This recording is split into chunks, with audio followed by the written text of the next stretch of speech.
Ya. Jadi pertanyaannya, akankah kita jumpa dengan saudara kita, dengan ibu kita, dengan istri kita, dengan suami kita jika kita meninggal?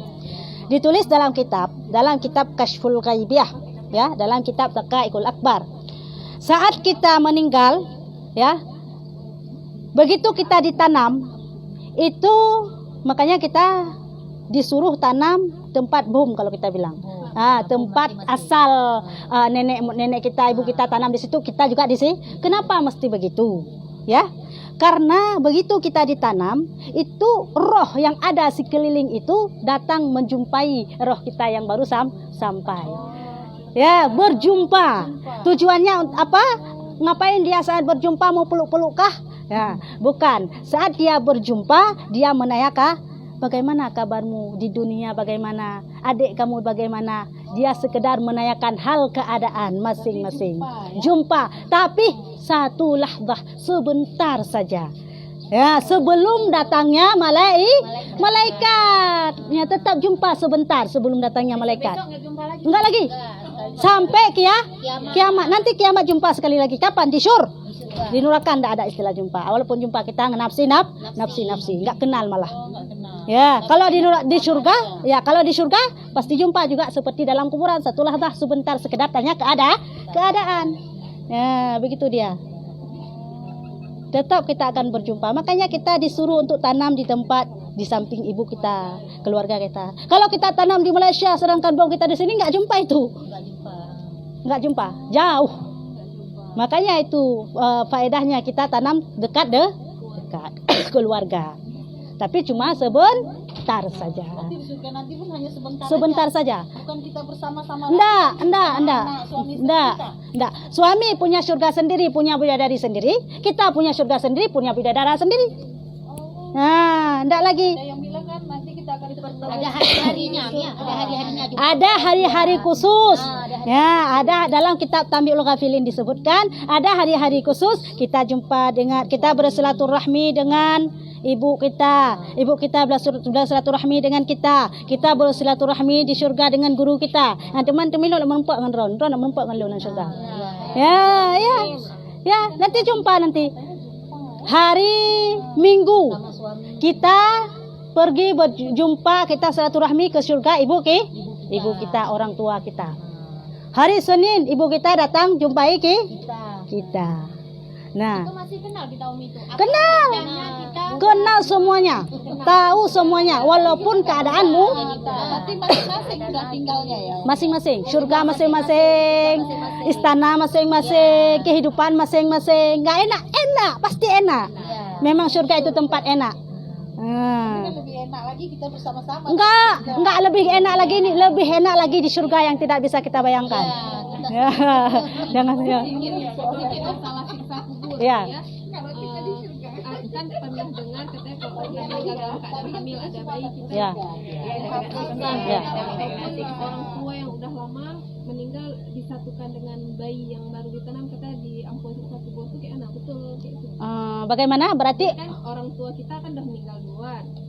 Habis itu cucunya baru lahir, Iya. dimakamkan di satu liang di kakeknya, di atas kakeknya gitu. Kayak mana anjir Umi ya? Pak tahun dengar ya? Setelah Satu liang dia pengalaman pribadi memang Iya. mengalaminya. Memang mengalami. Tapi lo merupakannya lo dengar. Ada gitu Mi, saya orang tua mertua saya yang laki-laki sudah 30 tahun yang lalu meninggal. Ya. Suami saya baru meninggal dikubur dalam kuburan yang sama. Masih ada bekas? Kuburannya Enggak, maksudnya dalam kuburan tersebut masih ada. tulang-tulangnya pasti ada. Iya. Jadi diambil. Disatukan. Iya, tapi ini bayi baru lahir. Misalkan kemarin gitu suami saya. Maksudnya untuk apa Ibu? Karena kan kuburan udah Udah penuh ya. Makanya dengar dulu. Makanya haram membangun kuburan. Ya, apa tujuannya? Supaya kalau kita bangun di atasnya, walaupun di bawahnya nggak ada lagi, kita nggak ada lagi ya. Ini tulang-tulang nggak ada lagi. Nanti nggak bisa digunakan lagi ini. Karena udah ada yang punyanya. Tapi kalau misalnya nggak kita bangun, nanti bisa gali kembali di tempat itu, kita masih bisa tanam lagi di situ, nggak masalah. Nggak apa-apa. Tapi kalau masalah hilang siksa kubur gara-gara bayi ini itu nggak ada. Kalau yang hamil meninggal nifas, maka itu betul. Ya, itu betul karena itu adalah mati syahid. Pahala mati syahid.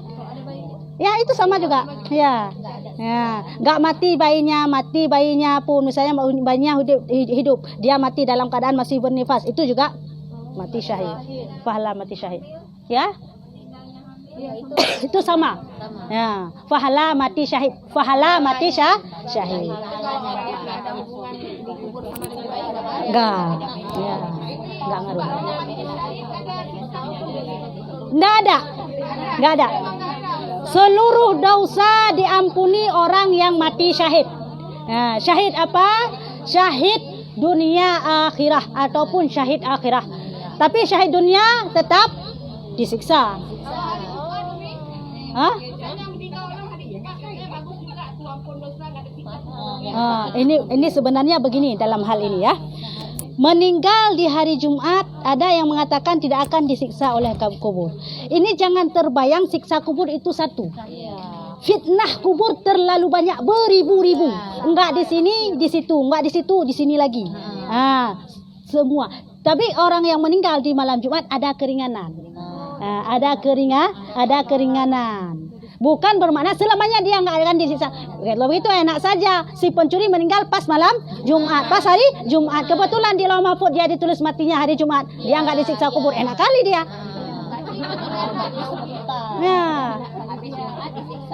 Ya, maksudnya ada keringanan sedikit. Ya. Bulan puasa lebih lagi.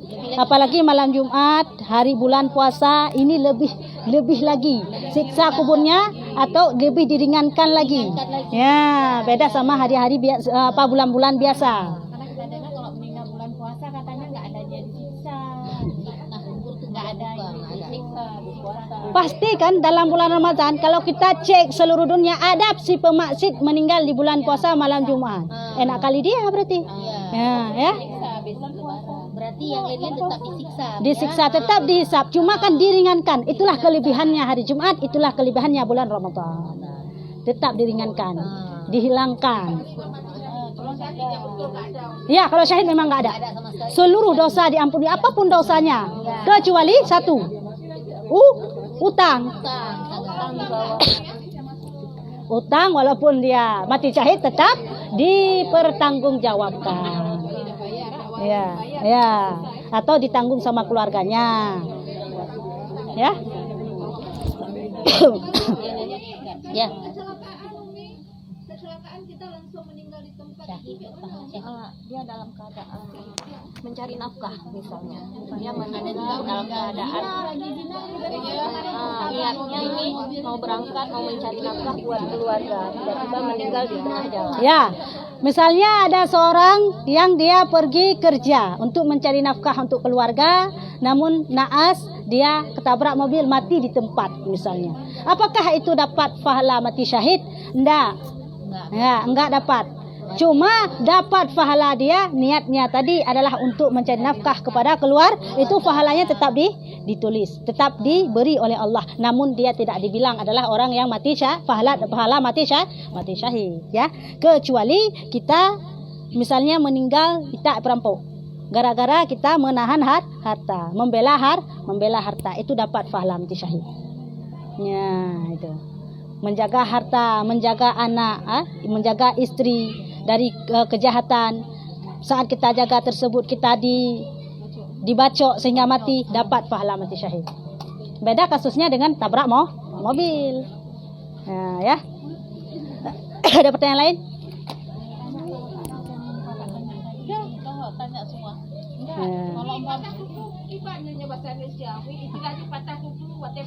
Oh, patah tutunya. Begini dia. Bukan adat itu. Bukan adat, memang hukum. Ya, karena misalnya dalam keluarga ada adik, ada abang, ya, ada adik lagi, ada bertiga misalnya, ya. Lepas itu nenek punya harta banyak. Kebetulan adik ini yang laki-laki ini meninggal. Ada anaknya, ini patah tutu. Jadi harta ini diambil sama adik abang yang ini, yang dua ini. Yang ini patah tutu. Untuk anak ini nggak dapat karena ayahnya sudah Duluan meninggal lelahnya dengan meninggal kakeknya. Ya. Ya, ya. Lanjut. Anunya mana merempok? Mana merempok? Kaicok di Paib Asabah ya Pak. Asabah yaitu wali yang abang adik mentau dek. Nah, ini Hana. Ya itu kan dari nenek. Untuk yang dari harta ya baru menumpuk aja. Yang dari harta nenek tidak dapat itu. Sebagian tempat nami meninggalnya tolak betul. Ya, kafarat. Dengar dulu, sedikit penting ya, masalah tulak kafarat. Ya, orang meninggal ada sebagian tulak kafarat. Apa itu hukumnya? Kafarat puasa wajib. Bagi orang yang meninggal jika ada memiliki harta, malah jika tidak memiliki harta lampas juga mau utang untuk memberi kafarah, tulak kafarah, ya, untuk membayar puasa. Tapi dalam hal salat ini khilafiyah. Bermakna ada yang mengatakan adalah juga sama dikiaskan dengan puasa. Bermakna juga tulak kafarah. Ya, juga tulak kafarah sama seperti puasa. Dikiaskan dengan puasa. Tapi kalau masalah puasa memang wajib seperti itu. Kalau masalah salat itu terjadi khilafiyah. Mau ikut boleh. Kalau tidak ikut qada boleh juga kita mengikuti Imam Subuki. Imam Subuki beliau tidak memberi kafarah untuk salat orang tuanya, tapi beliau qada salat orang tuanya. Boleh juga. Ya, kalau kita enggak lakukan demikian, kita banyak harta, kita bayar beras juga boleh, terserah yang mana-mana.